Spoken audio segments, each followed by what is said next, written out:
갑자기 내게 나타나준 너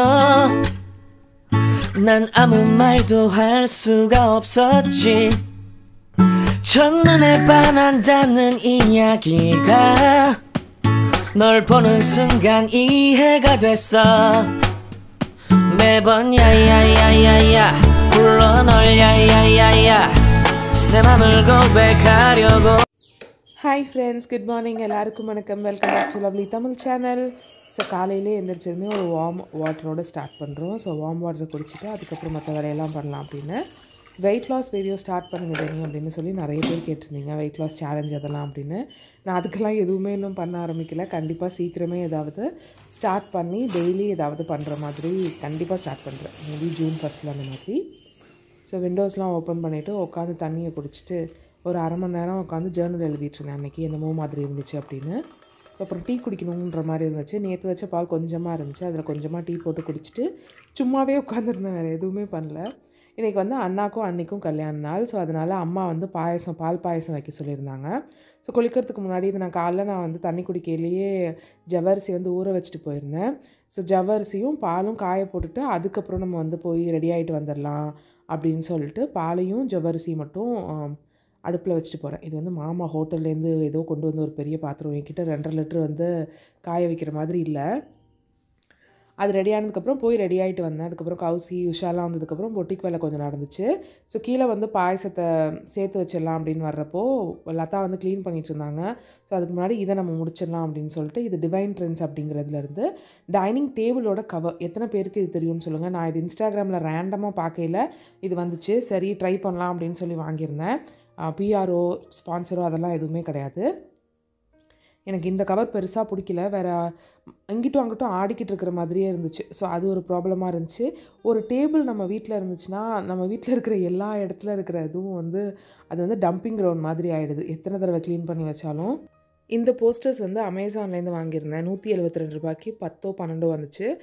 ஃப்ரேமில் வைக்கலாமா அப்படின்னு யோசிச்சுட்ருக்கேன். ஏன்னா அப்படியே ஒட்டி விடலாமான்னு. ஸோ நைட்டு பண்ண ஸ்கின் கேர்லாம் அப்படியே இருந்துச்சு. எல்லாத்தையும் அப்படியே அந்த டைனிங் டேபிளை கிளியர் பண்ணிவிட்டு அந்த புது கவர் போடலாம் அப்படின்னு சொல்லிட்டு மொத்தம் 1998 ரூபா வந்துச்சு. ஒரு 6 சீட்டர் டைனிங் டேபிள் கவர், 4 சேரோட கவர் ரெண்டும் சேர்த்து. டேபிள் அப்படியே புதுசு மாதிரி ஆகிடுச்சு. உங்களுக்கு வேணும்னா நான் லிங்க் வந்து கீழே வைக்கிறேன். ஸோ இன்றைக்கி வந்து ஒரு கேலரி வால் பண்ணலாம் அப்படின்னு இருக்கும்.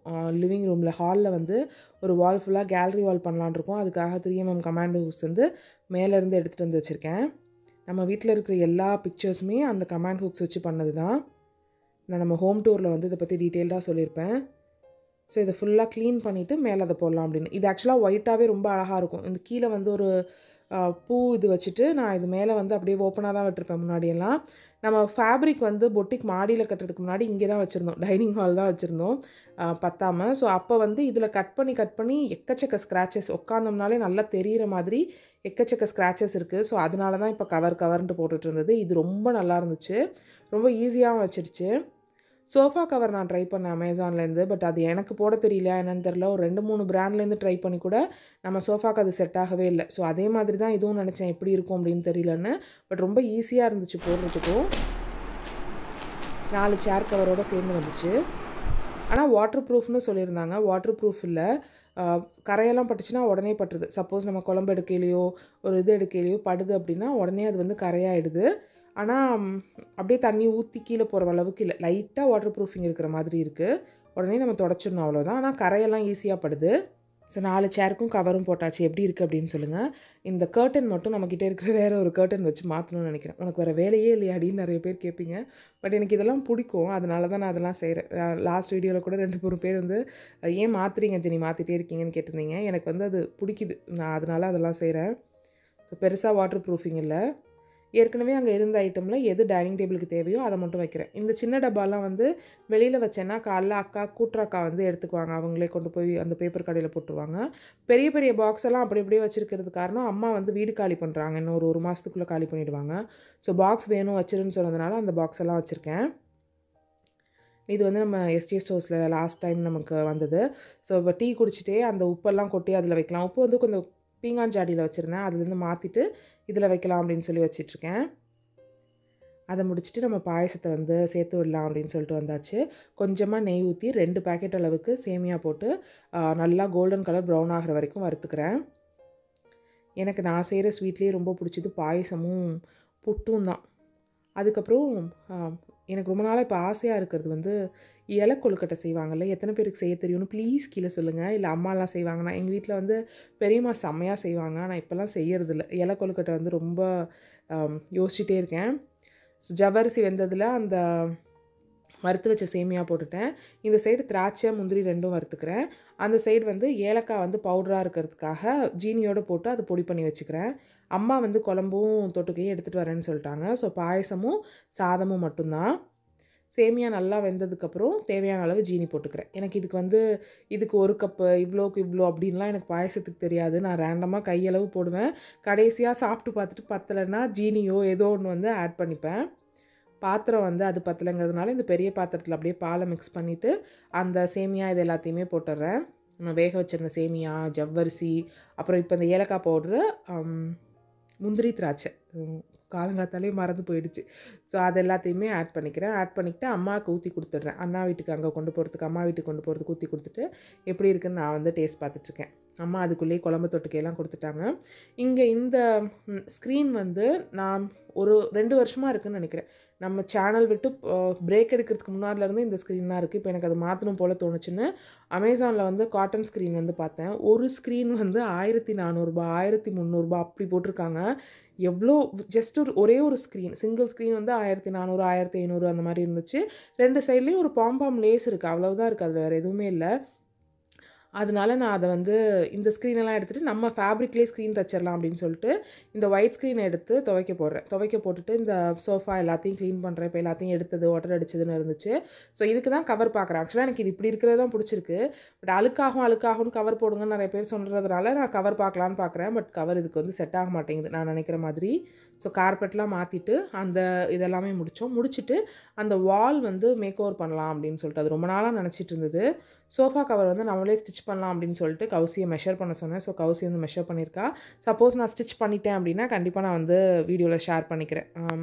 பாம்லாம் வச்சு ஃப்ரண்ட் அண்ட் பேக்குக்கு நம்மளே வந்து ஸ்டிச் பண்ணலாம் அப்படின்னு இருக்கேன். அந்த மாதிரி த்ரோஸ் வந்து மோர் தென் 3500 அந்த மாதிரி இருக்குது அமேசானில். ஸோ அதனால் நம்மளே மெஷர் பண்ணிக்கலாம் அப்படின்னு மெஷர் பண்ணிகிட்ருக்கோம். அடுத்து இந்த வால்ஸ் ஃபோட்டோ ஃப்ரேம்ஸ் தான். இது வந்து 200 ருபீஸ் அந்த மாதிரி இருந்துச்சுன்னு நினைக்கிறேன். நடுவில் இருக்கிறது ஒரு 350 அந்த மாதிரி இருந்துச்சு. ஸோ 2 ஃப்ரேமும் வச்சுட்டு ஏற்கனவே நம்மக்கிட்ட இருக்கிற கொஞ்சம் ஃபோட்டோஸ் வச்சு பண்ணலான்னு இந்த வாலில் வந்து லிவ் லவ் லாஃப் அப்படின்னு சொல்லிட்டு ஒரு கோட் வந்து ஒட்டியிருந்தோம். ஸோ அது வந்து ஒன்று வந்து செதறிடுச்சு, கீழே விழுந்துருச்சு. அது 2 மட்டும் இருந்துச்சு. ஸோ அதை எடுத்துகிட்டு உஷா வந்து லைட்டாக கத்தி வச்சு சுரண்டுறாங்க. கத்தி வச்சு சுரண்டா கொஞ்சம் ஷார்ப் இல்லாத கத்தி வச்சு சுரண்டா கரெக்டாக இருக்குது. அதுக்குள்ளே அந்த ஸ்க்ரீன் வந்து துவைச்சி முடிச்சிருச்சு. அதை மாடியில் இங்கே வந்து போடலாம் அப்படின்னு சொல்லிட்டு இந்த ஓப்பன் ஷெல்ஃபாக இருக்குல்ல, இதுக்கு போடலான்னு சொல்லி இதில் போட்டுட்டோம். காயெல்லாம் இல்லை, அப்படியே இங்கேயே காயட்டும்னு ஈரத்தோடையே கொண்டு வந்து போட்டுட்டு இந்த வாலுக்கு வந்தாச்சு. வாலில் வந்து நான் சொன்ன மாதிரி கமாண்ட் ஸ்ட்ரிப் வச்சு தான் ஒட்டுவோம். ஸோ கமாண்ட் ஸ்ட்ரிப் அந்த ஸ்க்ரூவெல்லாம் போட்டிருப்பாங்கள்ல ஃப்ரேம் வைக்கிறதுக்கு, அந்த ஸ்க்ரூவெல்லாம் எடுத்துகிட்டு இந்த கமாண்ட் ஸ்ட்ரிப்போடதை வச்சு ஒட்டிட்டு அப்படியே எடுக்க வேண்டியதான். இந்த ஃபோட்டோ வந்து நமக்கு நியூ கிரியேஷன் 21.5 சாமும் க்ளோரியும் கிஃப்ட் பண்ணுது. ஸோ அதை சென்டர் ஃபோட்டோவாக ஒட்டிட்டு அதை சுற்றி இருக்கிற ஃபோட்டோவை ஒன்று கொஞ்சம் பார்த்து ஓட்டணும். இன்றைக்கு அப்புறமும் நான் நேற்றெல்லாமும் கொஞ்சம் வேர்டிங்ஸ்லாம் இடையில ஓட்டினேன். கொஞ்சம் கேப்பாக இருக்குது, கொஞ்சம் மாறி இருக்குங்கிறதெல்லாம் சரி பண்ணோம். அந்த காட்டன் கர்டன் வந்து ரொம்ப அதிகமாக இருக்குன்னு சொன்னால அதனால நம்ம பொட்டிக்லேருந்து ஃபேப்ரிக் எடுத்து கர்டன் மாதிரி ஸ்டிச் பண்ணியாச்சு. ஸோ எப்படி இருக்குதுன்னு சொல்லுங்கள். இதெல்லாமே சோல்ட் அவுட் ஆன ஃபேப்ரிக். இந்த ஃபேப்ரிக் முடிஞ்சிருச்சு. ஆக்சுவலாக இன்னும் இருந்திருந்தால் நல்லா இருந்திருக்கும், டைனிங் ஹாலுக்கும் போட்டிருக்கலாம்னு நினச்சேன். ஆனால் முடிஞ்சிருச்சு. 8 மீட்டர் தான், 8 மீட்டர் 4 மீட்டர் தான் இருந்துச்சு. அப்புறம் மேலே வந்து நம்ம பொட்டிக்கு ரீல்ஸ் எடுக்கிறது, லான்ச்சுக்கு வீடியோ எடுக்கிறது அதெல்லாம் பண்ணிவிட்டு திருப்பி அதெல்லாம் கவர் போட்டு வச்சுட்டு அந்த பொட்டிக் வேலை வந்து பண்ணிகிட்டு இருந்தோம். ஸோ இதெல்லாம் 299 ருபீஸ், 299 ரூபான்னு ரேயான் குர்தாஸ் இதெல்லாம் மெட்லி ஷாப்புக்கு ஃபோட்டோ எடுத்துகிட்டு இருந்தது. ஸோ இந்த வேலையெல்லாமும் மேலே சைமல்டேனியஸாக நடந்துகிட்டே இருக்கும். நெக்ஸ்ட் லான்ச்சுக்கு நம்ம வெப்சைட்டில் வச்சுருக்கோம் அப்படிங்கிறதுனால அதுக்கு ஃபோட்டோ எடுக்கிறது, அதை ரீசைஸ் பண்ணுறது அப்படின்னு போயிட்டே இருக்கும். நிறைய பேர் ஸ்மால் பிஸ்னஸ் எப்படி ஸ்டார்ட் பண்ணுறது அப்படிங்கிற மாதிரி ஒரு கிளாஸ் வந்து எடுக்க சொல்லியிருந்தீங்க. கண்டிப்பாக நான் வந்து சீக்கிரமே ஷேர் பண்ணுறேன். பொட்டிக் வேலையெல்லாம் முடிச்சுட்டு ஈவினிங் வந்தாச்சு டீ குடிக்கிறதுக்கு. ஸோ நிறைய மொட்டு விட்டுருந்துச்சு, வெள்ளை செம்பருத்தி, அதான் காமிக்கிறேன். இன்றைக்கி அன்னைக்கு கல்யாண நாளில் ஸோ தம்பியை கூட்டிகிட்டு வந்திருந்தாங்க. ஸோ சார் வந்துட்டால் அதுக்கப்புறம் ஒரு வேலையும் ஓடாது. சாரோட கொஞ்சம் நேரம் ஒரு 1 மணி நேரம் 2 மணி நேரம் இருந்தார் சார். ஸோ சாரோட விளையாண்டுட்டு இருந்தேன். கையோட டிஃப்ரென்ஸ் பாருங்களேன். நம்ம வீட்டிலேயே கேமரா எடுத்தோன்னா கரெக்டாக கேமராவை பார்க்குறது இப்போதைக்கு லியான் குட்டி மட்டும்தான். எது பார்த்தோன்னாலும் அப்படியே நம்மள்ட்ட நேரில் பேசுகிற மாதிரியே பேசுவார். ஸோ அவரோட கொஞ்சம் நேரம் விளையாண்டுக்கிட்டு இருந்தேன். ஸோ எல்லோரும் போனதுக்கப்புறம் சாப்பிட்டுட்டு அதுக்கப்புறம் உட்காந்து வாட்டர் கலர் பண்ணிட்டு இருந்தேன். ஸோ பெயிண்டிங் வந்து ட்ராயிங் வந்து எனக்கு பெருசாக வராது பெருசாக. ஆனால் பெயிண்ட் பண்ணால் ரொம்ப ரிலாக்ஸாக இருக்கிற மாதிரி, ஜேர்னலிங் பெயிண்டிங் இதெல்லாம் பண்ணால் ரொம்ப ரிலாக்ஸாக இருக்கிற மாதிரி நான் ஃபீல் பண்ணுவேன். ஸோ வாட்டர் கலர் அடிக்கடி உட்காந்து பண்ணிகிட்ருப்பேன். இன்றைக்கி வந்து நம்ம மேலே ஃபோட்டோ வால் பண்ணலாம் அப்படின்னு இருக்கோம்ல, அதுக்கு இந்த மாதிரி கொஞ்சம் வாட்டர் கலர் பெயிண்ட்ஸ் மாதிரி ட்ரை பண்ணலாம் அப்படின்னு சொல்லிட்டு Suja baby defining Suja dear வந்து கால் பண்ணியிருந்தாங்க. ஸோ அவங்கக்கிட்ட ஒரு மணி நேரம் பேசிகிட்டு இருந்தோம். பேசிக்கிட்டே வந்து இது வந்து பண்ணிகிட்டு இருந்தேன். இந்த மாதிரி 2 ஃப்ரேம் மாதிரி பண்ணேன். ஸோ ஜஸ்ட்டு வாட்டர் கலரில் மிக்ஸ் பண்ணி அடுத்தடுத்த கலர் கொண்டு வந்து பண்ணிகிட்டு இருந்தேன். இது பழக்கம் இல்லை அப்படின்னா கண்டிப்பாக ட்ரை பண்ணி பாருங்கள். உங்களுக்கு வரைய தெரிஞ்சிச்சுன்னா வரைஞ்சி கலர் பண்ணுங்கள். இல்லைனா கலரிங் புக்ஸ் இருக்கும். என்னோடய கலரிங் புக்ஸ் மாடியில் வச்சுட்டு வந்துட்டேன் அப்படிங்கிறதுனால தான் இன்றைக்கி நான் கலர் பண்ணலாம் அப்படின்னு இதில் கலர் பண்ணலான்னு உட்காந்தேன். ஸோ ஒரு 1/2 அன் ஹவர் 1 ஹவர் உட்காந்திங்கன்னா நல்லா ரிலாக்ஸ்டாக மைண்ட் அப்படியே ஃப்ரெஷ்ஷாக ஏதோ ஒரு தெரப்பி செஷன் போயிட்டு வந்த மாதிரி இருக்கும். ஸோ ட்ரை பண்ணி பாருங்கள். இந்த வீடியோ உங்களுக்கு பிடிச்சிருக்கும் அப்படின்னு நினைக்கிறேன் ஃப்ரெண்ட்ஸ். இந்த வீடியோ பிடிச்சிருந்துச்சுன்னா கீழே இருக்க லைக் பட்டனை கிளிக் பண்ணி லைக் பண்ணுங்கள். என்ன பிடிச்சிருந்துச்சு அப்படிங்கிறத ப்ளீஸ் கமெண்ட் செக்ஷனில் சொல்லுங்கள். எனக்கு ரொம்ப வந்து ஹாப்பியாக இருக்கும். அண்ட் இது வந்து இந்த ஆர்டிஸ்ட் வாட்டர் கலர் புக்குன்னு இருக்கிற இந்த நோட் புக் தான். ஸோ இது வந்து ஃபேக்டர் நோட்ஸோடு தான் அமேசான்லேருந்து வாங்கினேன். வேணால் நான் லிங்க் வந்து கீழே வைக்கிறேன். ஸோ உருகியெல்லாம் பின்னாடி எல்லாம் லீக் ஆகாமல் நல்லாயிருக்கும் பெயிண்ட் பண்ணுறதுக்கு, வாட்டர் பெயிண்ட் பண்ணுறதுக்கு. ஸோ திருப்பி எல்லாத்தையும் தூக்கி ட்ராரில் போட்டுட்டு ஜேர்னல் நைட்டோட செஷன் எல்லாத்தையும் முடிச்சுட்டு தூங்க போயாச்சு. அவ்வளோதான் அன்னையே. So thank you so much for வாட்சிங் friends. Have a great day. என்ன பிடிச்சிருந்துச்சு அப்படிங்கிறத கமெண்ட்டில் சொல்கிறதுக்கு மறக்காதீங்க. பாய்.